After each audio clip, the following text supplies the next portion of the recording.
বন্ধুরা, তাহলে কি সত্যি মোহামেডান কর্তারা পদত্যাগ করতে চলেছেন?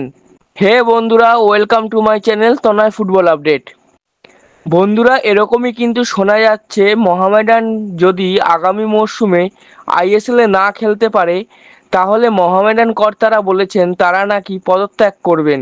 তো এটা কত বড় সত্যি বা মিথ্যা আমি কিন্তু যাচাই করিনি, তবে দেখা যাক মোহামেডান আগামী মরশুমে সব রকম সমস্যা মিটিয়ে আইএসএল এ অংশগ্রহণ করতে পারে কিনা।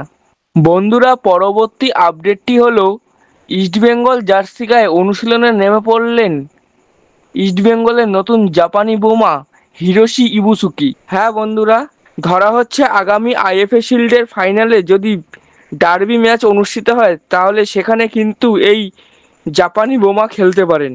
তো বন্ধুরা, দেখা যাক ইস্টবেঙ্গল মোহনবাগান আগামী সবকটি ম্যাচ জিতে আইএফএ শিল্ডের ফাইনালে মুখোমুখি হয় কিনা। বন্ধুরা, পরবর্তী আপডেটটি হলো ফিফা ব্যান থেকে কিন্তু এড়ানো গেল ভারতীয় ফুটবলকে।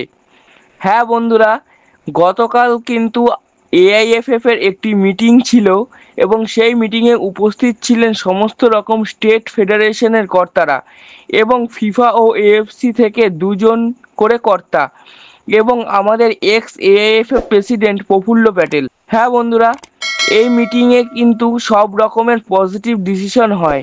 সেখান থেকে খবর বেরিয়ে আসে যে আর কোনো রকম ফিফা এবং এএফসি থেকে সমস্যা রইল না ভারতীয় ফুটবলে।